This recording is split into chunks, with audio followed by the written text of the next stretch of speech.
नमस्कार दोस्तों, कैसे आप सब लोग। आशा करता हूँ अच्छे होंगे। तो आज हम बात करने जा रहे हैं फिल्मी हिंदी जगत सिनेमा के एक अभिनेता मनोज कुमार की। आशा करता हूँ आपको कहानी अच्छी लगेगी, आप कहानी को अंत तक सुनेंगे। तो बात करते हैं शुरुआती दौर से। मनोज कुमार का जन्म ब्रिटिश भारत वर्तमान खैबर पख्तूनख्वा पाकिस्तान के उत्तर पश्चिमी सीमांत प्रांत के एक शहर एबटाबाद में एक पंजाबी हिंदू ब्राह्मण परिवार में हुआ था। उनका जन्म का नाम हरिकृष्ण गिरी गोस्वामी है। जब वह 10 वर्ष के थे तो उनका परिवार विभाजन के कारण जंडियाला शेर खान से दिल्ली आ गए। फिल्मों में अपनी किस्मत आजमाने से पहले कुमार ने हिंदू कॉलेज से कला स्नातक की डिग्री हासिल की। जब वह छोटे थे तो वह अभिनेता दिलीप कुमार, अशोक कुमार और कामिनी कौशल की प्रशंसा करते थे और उन्होंने शबनम में दिलीप कुमार के किरदार के आधार पर अपना नाम मनोज कुमार रखने का फैसला किया। फैशन ब्रांड 1957 में कम चर्चित शुरुआत करने के बाद सहारा 1958, चांद 1959 और हनीमून 1960 जैसी फिल्मों में भूलने योग्य भूमिका करने के बाद उन्हें कांच की गुड़िया 1961 में अपनी पहली प्रमुख भूमिका मिली। इसके बाद पिया मिलन की आस 1961, सुहाग सिंदूर 1961, रेशमी रुमाल 1961 आई, लेकिन इसमें से अधिकांश बिना किसी निशान के डूब गई। पहली बड़ी व्यावसायिक सफलता 1962 में विजय भट्ट की हरियाली और रास्ता में माला सिन्हा के साथ मिली। हरियाली और रास्ता की सफलता के बाद शादी 1962, डॉक्टर विद्या 1962, गृहस्थी 1963 आई, जिसमें से तीनों ने बॉक्स ऑफिस पर अच्छा प्रदर्शन किया। वो मुख्य भूमिका के रूप में उनकी पहली बड़ी सफलता 1964 में राज खोसला की रहस्य थ्रिलर वो कौन थी सुपर हिट सफलता साबित हुई, जिसका श्रेय उनके दमदार पटकथा और मधुर गीतों को दिया जाता है, जैसे लग जा गले और नैना बरसे रिमझिम, दोनों ही लता मंगेशकर द्वारा एकल गाए गए। कुमार के लिए एक बड़ा साल था जिसमें इसने उनके स्टारडम की ओर बढ़ने की शुरुआत की। उनकी पहली रिलीज देशभक्ति ड्रामा शहीद थी, जो स्वतंत्रता क्रांतिकारी भगत सिंह के जीवन पर आधारित थी। इसे आलोचकों के साथ साथ भारत के तत्कालीन प्रधानमंत्री लाल बहादुर शास्त्री से भी अत्यधिक सकारात्मक प्रतिक्रियाएं मिली और यह बॉक्स ऑफिस पर हिट रही। इसके बाद रोमांटिक ड्रामा हिमालय की गोद में आई, जो एक बड़ी ब्लॉकबस्टर थी, जिसने उन्हें एक बैंकेल स्टार दिया। वर्ष के अंत से पहले उन्होंने मिस्ट्री थ्रिलर गुमनाम के साथ एक और बड़ी हिट हासिल की।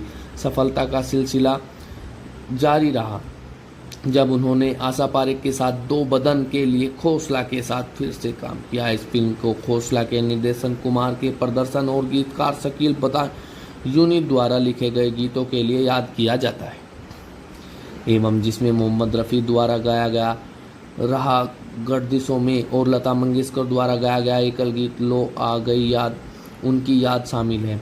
उन्होंने उस वर्ष शक्ति सामंत की घाटा में शर्मिला टैगोर के साथ अभिनय करते हुए एक और हिट फिल्म दी।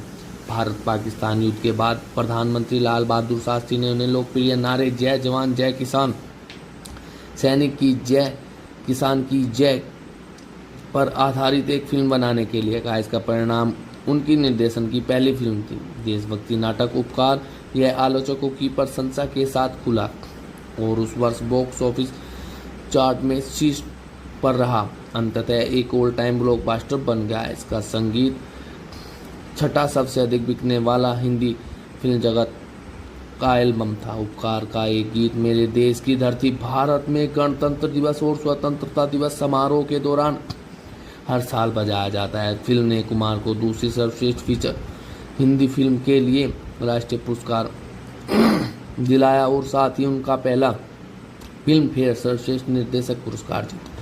उनकी अगली रिलीज पत्थर के सनम भी बहुत रही, लेकिन साधना के साथ अनीता फ्लॉप रही। उन्होंने नीलकमल में कुमार और वहीदा रहमान के साथ अभिनय किया। उसी वर्ष उन्होंने आदमी के लिए रहमान के साथ फिर से काम किया, जिसमें दिलीप कुमार भी मुख्य भूमिका में थे। नीलकमल बॉक्स ऑफिस पर एक ब्लॉकबस्टर साबित हुई, जो सबसे ज़्यादा कमाई करने वाली फिल्म बन गई। आदमी ने भी ठीक ठाक कारोबार किया और इसके रन के अंत तक इसे सेमी हिट घोषित कर दिया गया। राजेश खन्ना का उदय हुआ। उन्होंने आराधना और दो रास्ते में बैक टू बैक ब्लॉकबस्टर के साथ देश में तूफान ला दिया। उनके उत्थान से कई सुस्थापित कलाकारों का करियर डूब गया। कुमार और धर्मेंद्र राजेश खन्ना उन्माद से प्रभावित रहे और प्रमुख व्यावसायिक सफलताएं हासिल करते रहे। 1969 में उनकी एकमात्र रिलीज साजन थी, जिसमें पारिक सह कलाकार थे। यह फिल्म सुपरहिट रही और उस साल की सबसे ज़्यादा कमाई करने वाली फिल्मों में 10वें स्थान पर रही। कुमार पूरब और पश्चिम के साथ देशभक्ति विषयों पर लौटे, जिसमें पूर्व और पश्चिम में एक जीवन को एक साथ दिखाया गया। यह भारत और विदेशों दोनों में एक बड़ी ब्लॉकबस्टर साबित हुई। यूनाइटेड किंगडम में फिल्म रिलीज हुई और फिल्म में 50 सप्ताह से अधिक समय तक चली। इसको यूके में अत्यधिक कमाई करने के लिए जाना गया। इसने यूके बॉक्स ऑफिस पर 2 रास्ते का रिकॉर्ड तोड़ दिया, जो 1 साल पहले यूके में रिलीज हुई थी। पूरब और पश्चिम ने यूके का रिकॉर्ड 23 साल तक अपने नाम रखा था, जबकि इसे अंततः हम आपके हैं कौन ने नहीं तोड़ा। उनकी अन्य रिलीज यादगार, पहचान और मेरा नाम जोकर थी। जबकि पहली फिल्म बॉक्स ऑफिस पर असफल रही, पहचान बबीता के साथ व्यावसायिक रूप से सफल साबित हुई। और राज कपूर की मेरा नाम जोकर, जिसमें उनकी सहायक भूमिका थी, रिलीज के समय फ्लॉप हो गई। लेकिन समय बीतने और विश्व सिनेमा में भारतीय सामग्री की बढ़ती दृश्यता के साथ इसे पंथ पर दर्जा प्राप्त हुआ। एवं अगले वर्ष बलिदान के साथ एक अच्छी सफलता प्रदान करने के बाद उन्होंने सोहनलाल कंवर की बेईमान में अभिनय किया। शोर का निर्देशन और अभिनय किया, जबकि बेईमान एक ब्लॉकबस्टर थी। नंदा के साथ बाद वाली फिल्म हिट रही और इसे आलोचकों से सकारात्मक प्रतिक्रियाएं मिली। कुमार ने बेईमान में अपने प्रदर्शन के लिए सर्वश्रेष्ठ अभिनेता का अपना पहला एकमात्र फिल्म फेयर पुरस्कार जीता। साथ ही शोर के लिए सर्वश्रेष्ठ संपादन का फिल्म फेयर पुरस्कार भी जीता। कुमार का शिखर 1970 के दशक के मध्य में आया, जब उन्होंने लगातार 3 बड़ी ब्लॉकबस्टर फिल्में दी। इनकी शुरुआत सामाजिक नाटक रोटी कपड़ा और मकान से हुई, जिसमें उन्होंने निर्देशन भी किया था। कुमार के अलावा फिल्म में शशि कपूर, अमिताभ बच्चन, जीनत अमान और मौसमी चटर्जी ने भी अभिनय किया था। अक्टूबर में रिलीज हुई यह साल की सबसे बड़ी हिट फिल्म बनकर उभरी और इसके रन के अंत तक इसे ऑल टाइम ब्लॉकबस्टर का फैसला दिया गया। लक्ष्मीकांत प्यारेलाल द्वारा रचित इसके साउंड ट्रैक ने संगीत चार्ट पर हावी हो गए और यह 5वां सबसे अधिक बिकने वाला हिंदी जगत सिनेमा का एल्बम था। कुमार ने सन्यासी के लिए सोहनलाल कंवर के साथ फिर से काम किया। फिल्म में एक धार्मिक विचारधारा वाले युवक की भूमिका के लिए कुमार को सर्वश्रेष्ठ अभिनेता श्रेणी के लिए 1976 में एक्शन क्राइम फिल्म 10 नंबरी के साथ उन्होंने ब्लॉकबस्टर की अपनी हैट्रिक पूरी की। एवं 1977 में उनकी 2 फिल्में रिलीज हुई। बहुत विलंब से आई अमानत और शिरडी के साईं बाबा। दोनों ही फिल्में मध्यम रूप से सफल रहीं। 1 साल के लंबे ब्रेक के बाद उन्होंने हिट पंजाबी फिल्म जट पंजाबी में अभिनय किया। 1981 में कुमार ने दिलीप कुमार, हेमा मालिनी, शशि कपूर, परवीन बॉबी और शत्रुघ्न सिन्हा के साथ ऐतिहासिक ड्रामा क्रांति का निर्देशन और उसमें अभिनय किया। क्रांति 1981 में बॉक्स ऑफिस पर चार्ट में शीर्ष पर रहते हुए अब तक की सबसे ज़्यादा बड़ी देशभक्ति हिट बन गई है। 1980 के दशक की सबसे सफल फिल्म थी और उपकार और रोटी कपड़ा मकान और के बाद कुमार की तीसरी ऑल टाइम ब्लॉकबस्टर थी। फिल्म का क्रेज ऐसा था कि दिल्ली, राजस्थान, उत्तर प्रदेश, हरियाणा जैसे जगहों पर क्रांति की टी शर्टें, जैकेट, बनियान, यहाँ तक कि अंडरवियर बेचने वाली दुकानें थी। वर्ष 1981 का उद्योग के लिए एक बड़ा वर्ष था, जिसमें नसीब, लावारिस, एक दूजे के लिए, लव स्टोरी और मेरी आवाज़ सुनो जैसी कई बड़ी ब्लॉकबस्टर और अन्य फिल्में हिट आई। एवं लेकिन क्रांति अलग ही शीर्ष पर रही। यह कुमार के करियर की आखिरी उल्लेखनीय सफल हिंदी फिल्म साबित हुई और 1981 की क्रांति के बाद कुमार का कैरियर ढलान पर आ गया। उन्होंने कलयुग और रामायण 1987, संतोष 1989 और कलर्क 1989 जैसी फिल्मों में अभिनय किया एवं जो बॉक्स ऑफिस पर फ्लॉप रहे। 1995 की फिल्म मैदान जंग में अपनी उपस्थिति के बाद उन्होंने अभिनय छोड़ दिया। उन्होंने 1999 की फिल्म जय हिंद में अपने बेटे कुणाल गोस्वामी को निर्देशित किया, जो कि देशभक्ति की थीम पर आधारित है। फिल्म बॉक्स ऑफिस पर असफल रही। कुमार द्वारा काम की गई यह अंतिम पिक्चर थी। 40 साल से ज़्यादा लंबे करियर के साथ उन्होंने 1999 में film fair life time achievement award से सम्मानित किया गया। उन्होंने अपने करियर में लगातार प्रेमनाथ, प्राण, प्रेम चोपड़ा, कामिनी कौशल और हेमा मालिनी जैसे अभिनेताओं के साथ काम किया। इंडस्ट्री में उनके सबसे करीबी दोस्तों में दिलीप कुमार, राज कपूर, मुकेश, महेंद्र कपूर, धर्मेंद्र, राजेंद्र कुमार और शशि कपूर शामिल थे। एवं चेहरे को हाथ से ढकने की उनकी खास हरकत बहुत लोकप्रिय थी और आज भी आजकल के स्टैंड अप कॉमेडियन के मजाक का विषय बने हुए। 2007 में शाहरुख खान की फिल्म ओम शांति ओम में मुख्य किरदार मनोज कुमार बनकर फिल्म के प्रीमियर में घुसने के लिए अपने चेहरे पर हाथ रखकर घुस जाता है और कुमार ने एक मुकदमा दायर किया जिसे अदालत के बाहर सुलझा लिया गया। और कई अन्य बॉलीवुड सितारों की तरह कुमार ने भी अपनी सेवानिवृत्ति के बाद राजनीति में प्रवेश करने का फैसला किया और भारत में 2004 के आम चुनावों से पहले वे आधिकारिक तौर पर भारतीय जनता पार्टी में शामिल हो गए। एवं वर्ष 1992 में उन्हें पद्मश्री सम्मान से सम्मानित किया गया। एवं वर्ष 1968 में दूसरी सर्वश्रेष्ठ हिंदी फीचर फिल्म उपकार, जिसके लिए उन्होंने यह पुरस्कार जीता और 2016 में दादा साहब फाल्के द्वारा पुरस्कार द्वारा उन्हें सम्मानित किया गया, जो कि फिल्म जगत का सबसे बड़ा सम्मान पुरस्कार होता है।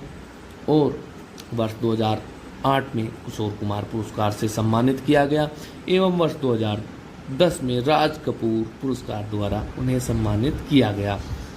ये कुछ पुरस्कार थे जो मनोज कुमार को दिए गए। और मनोज कुमार की पत्नी का नाम शशि गोस्वामी, उनके 2 बच्चे कुणाल गोस्वामी हैं और उनके भाई मनीष आर गोस्वामी। और जैसा कि मनोज कुमार 1957 से 1999 तक भारतीय हिंदी फिल्म जगत सिनेमा में शामिल रहे, जो कि एक फिल्म निर्देशक, फिल्म निर्माता, पटकथा लेखक, गीतकार, संपादक, राजनीतिज्ञ इत्यादि थे। और जो कि अपनी फिल्मों में अभिनय, देशभक्ति फिल्मों के लिए जाने जाते थे और आज वो सक्रिय नहीं है। एक होनहार और सुंदर चेहरा जिसे बॉलीवुड याद करता है और एक अच्छा प्रदर्शन, जैसा कि रोटी कपड़ा और मकान में दिखाया गया है उपकार फिल्म में। तो दोस्तों, यही इनकी कहानी थी। आशा करता हूँ आपको यह कहानी अच्छी लगी होगी और आप इसे अपने दोस्तों में साझा करेंगे, फेसबुक, व्हाट्सएप के माध्यम से। और कहानी को पूरा सुना करें, लाइक, शेयर और कमेंट कर बताया करें कि आपको कहानी कैसी लगी। और अब मैं दोस्तों आपसे पूछना चाहूँगा कि आने वाली कहानी हम किसकी लेकर आए आपके पास, आप कमेंट में ज़रूर बताएं। और किसी फिल्म अभिनेता की, किसी खिलाड़ी की, किसी महान बिजनेसमैन की या किसी गैंगस्टर की, तो जैसा आप बोलेंगे उसी प्रकार से हम आपके सामने कहानी लेकर आ जाएंगे। और दोस्तों, जल्दी से जल्दी, ज़्यादा से ज़्यादा हमारे चैनल को अपने दोस्तों में साझा करते रहें, कहानी को सुनते रहें। और कल आपको हम राज कपूर की कहानी सुनाएंगे। और दोस्तों, आप चैनल को लाइक, शेयर और सब्सक्राइब करना